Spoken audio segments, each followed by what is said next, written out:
अंजना जी, बहुत शुक्रिया।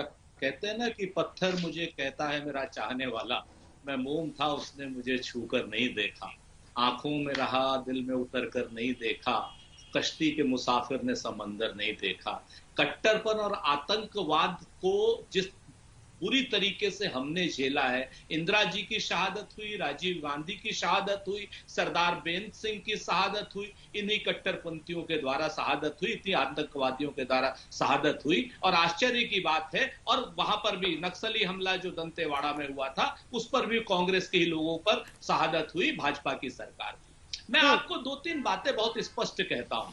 पहली चीज, किसी भी आतंकवादी घटना को धार्मिक रूप से या सांप्रदायिक रूप से एंगल देने का काम सिर्फ और सिर्फ भारतीय जनता पार्टी करती है। अगर आप गोरखपुर की घटना को लें तो हम मांग करते हैं सरकार से कि इस घटना के तह तक जाए, आतंकवाद की तह तक जाए, घटना के खिलाफ कठोरतम धाराओं में कार्रवाई हो, और ऐसी कार्रवाई हो ताकि कोई भी आतंकवादी बनने से पहले या कोई भी आतंकवादी घटना करने से पहले 100 बार सोचे। लेकिन एक घटना और हो रही है आज यहां पर शामली में, उत्तर प्रदेश शामली में 3000 कारतूस और एक AK-47 राइफल के साथ एक आतंकवादी पकड़ा गया है।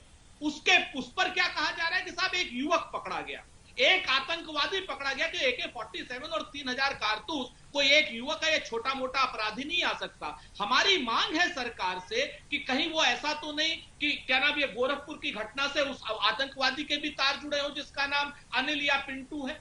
मेरा बड़ा स्पष्ट रूप से कहना है कि आतंकवाद को आतंकवाद की श्रेणी में रखिए, उसकी कठोरता से जांच कीजिए, और जिस तरीके से भारतीय जनता पार्टी के प्रवक्ता लोग थेथरई करते हैं, जिस दिन से जाकिर नायक की बात हुई, अगर उसने कोई देशद्रोही काम किया, कानून उसको सजा देगा, एब्सकॉन्डर है।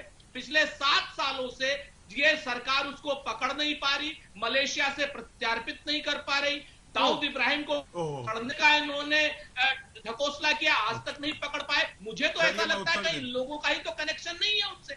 सच बात यह है कि आतंक, चलिए मुर्तजा पर बात करते हुए पिंटू को ले आए हैं गौरव भाटिया जी। वो नहीं रुक जाइए, मैं पिंटू को लाए सर, आप पिंटू को लाए। बता रहा हूं कि उत्तर प्रदेश में 2 आतंकी घटनाएं हुई हैं, एक कल हुई और एक आज हुई। आज 3000 कारतूस के साथ एक आतंकवादी पकड़ा गया है, AK-47 की। मेरी मांग है कहीं ऐसा तो नहीं कि योगी जी को या सरकार को किसी तरीके से वो आतंकित करने की कोई प्री प्लान्ड घटना हो। ठीक है, वो भी एक वोल्फ अटैक हो। दोनों आतंकियों को देखने का आपका नजरिया अलग रहता है, लेकिन उससे पहले वारिस पठान जी, एक बार मैं सबके पास आ जाऊं, उसके बाद मैं आ रही हूँ। गौरव जी एक साथ जवाब दीजिएगा। वारिस पठान जी, जाकिर नायक, याकूब मेमन, नहीं एक साथ, याकूब मेमन, सबको डिफेंड करने के लिए आप लोग खूब आते हैं सामने। अंजना जी देखिए, ये भाजपा के प्रवक्ता को आदत है झूठ पे झूठ बोलने की। उनको लगता है कि जितना वो झूठ बोलेंगे उतना एक एक पायदान चढ़ेंगे राज्यसभा की सीढ़ी का, मगर गलत फहमी है, कुछ भी नहीं मिलने वाला है। झूठ आप बोलते रहिए। आप मेरी बात यकीन मानिए, हमने हमेशा से हर तरह के आतंकवादी का और आतंकवादी गतिविधियों का हमेशा से हमने खंडन किया था, करते रहेंगे। हम वो पहले थे जिन्होंने ISI के चीफ बगदादी को जहन्नुम का कुत्ता कहा था। हम तो हमेशा से आतंकवादियों का खंडन करते हैं, मगर क्या गौरव भाटिया ने कभी खंडन किया जो नरसिंहानंद लोगों ने महापंचायत बुला के जो कॉल फॉर जेनोसाइड किया इतनी मर्तबा? वो चमन के लोगों ने कहा कि नहीं भाई ये मुसलमानों को मार डालो, वरना इनकी आबादी बढ़ जाएगी तो हमको बयान याद दिलाऊं कर देंगे। वहां पे इन्होंने खंडन किया, क्या कभी इन्होंने खंडन किया? याकूब मेमन को इसलिए फांसी दी गई क्योंकि वो मुसलमान था। वारिस पठान साहब, असदुद्दीन ओवैसी जी ने कहा था कि याकूब मेमन मुसलमान था इसलिए उसको फांसी दी गई। सुनिए, मैं आपको झूठ मत बोलिए टीवी पर। मैं आपको याद दिलाना चाहता हूं अंजना जी, उस वक्त 82 जो देश के वरिष्ठ लोग थे, including journalist, including social workers, और राज्यसभा के उस वक्त के MP राम जेठमलानी, वरिष्ठ लॉयर, ये सब ने पत्र लिखा था प्रेसिडेंट को और कहा था कि जिस तरह से याकूब मेमन को फांसी दी थी वो गलत था। तो हमने कहा ठीक है गलत था, तो क्या गलत कह दिया उसके अंदर? मुस्लिम कार्ड क्यों खेला? समर्थन किया गया किसी का? हमने ये कहा कि नहीं, को आतंकवादी नहीं, हम तो आतंकवादी को आतंकवादी कहते हैं ना। मुस्लिम कार्ड क्यों खेला? के कायदे को भी मानते हैं, मगर क्या भाजपा वाले मानते हैं? क्या भाजपा के प्रवक्ता या आप नरसिंहानंद लोगों ने जो कॉल फॉर जेनोसाइड किया था उसका खंडन करते हैं? क्या जब कहा गया था बच्चों को कि बेटा कलम छोड़ दे, तलवार उठा ले, मुसलमानों का कत्ल कर करते तब किसी ने खंडन किया था? नहीं करते। अरे हम तो अभी भी कह रहे हैं कि गोरखपुर में जो हुआ ठीक है, उस बच्चे सर हम तो तब भी खंडन करते हैं जब कोई कहता है कुछ मिनटों तक पुलिस को हटा दो, चौकसी और इंक्वायरी करनी चाहिए, खंडन करते। पठान साहब जब कोई कहता है कुछ मिनटों के लिए पुलिस को हटा दो, हम तब भी खंडन करते हैं। वहाँ पंचायत में जहाँ नहीं, एक मिनट अंजना जी, इनसे ठीक है, गौरव जी एक जवाब देना चाहिए। पहले ये बताइए, मगर एक धक्का और दो, मंदिर को मस्जिद को तोड़ दो, राम जादे हराम जादे, उस पर कभी कुछ कहा इसने? कब्रस्तान शमशान पे कभी कुछ कहा इसने? गौरव जी दोनों की बातों का जवाब। गद्दारों को गोली मारो, उनको क्या कभी लोगों ने खंडन किया?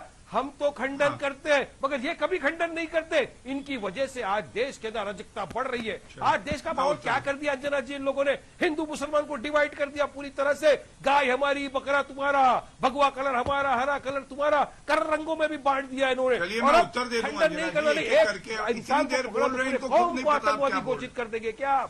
अरे जिस तरह टेनी के लड़के ने सबको मार दिया था किसानों को, तो आप क्या सबके आतंकवादी घोषित कर दिया हमने? नहीं, तो एक लड़का पकड़ा है, इंक्वायरी होने दो, आप पूरी कौम को कैसा घोषित कर सकते हो आतंकवादी? गलत है, गलत का खंडन करिए। ठीक है, जवाब बैठ करिए आप। गौरव जी ठीक, देखिए सबसे पहले तो कांग्रेस पार्टी हो, एआईएमआईएम हो, आतंकवादियों के साथ खड़ी रहती है, इसका प्रमाण आपके चैनल पे भी है। और पहले कांग्रेस पार्टी का उत्तर दूंगा, फिर इनके खंडन वाले बयान पे आऊंगा। कांग्रेस पार्टी ने अभी कहा कि भाई दिल में उतर के नहीं देखा। सोनिया गांधी के दिल में उतर के देख लीजिएगा सुरेंद्र राजपूत जी, वो बाटला हाउस में मोहन चंद शर्मा जी शहीद हुए थे, लेकिन सोनिया गांधी जी रो किसके ले रही थी?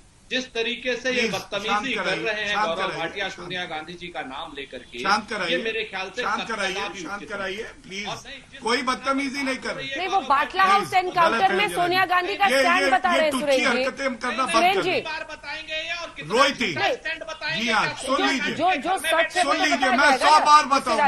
ये बदतमीजी 1000 बार विषयांतर करना चाहता है सोनिया गांधी का नाम ले लेकर के, जिस तरीके से अभद्र भाषा का इस्तेमाल करता है, आपको उस पर नहीं आपत्ति है? आज गोरखपुर क्या अभद्र भाषा है? पर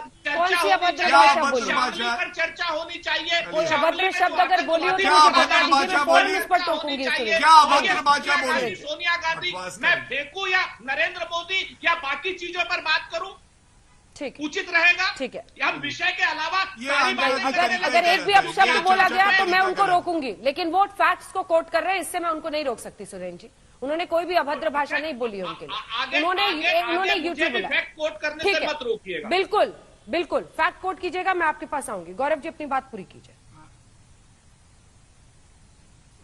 धन्यवाद अंजना जी। पहला तथ्य ये है, और जब तक सांस है और सोनिया गांधी जी माफी नहीं मांगेंगी, बार बार ये बात दोहराता रहूंगा, मोहन चंद शर्मा के लिए आंखों में आंसू नहीं आए थे जिन्होंने शहादत दी। उनके आंसू आए थे बाटला हाउस में जो आतंकवादी मारे गए थे। सांप्रदायिकता की बात करते हैं, अरे हिंदू आतंकवाद का आविष्कार किसने किया? सोनिया गांधी जननी है, कांग्रेस हेडक्वार्टर में हुआ।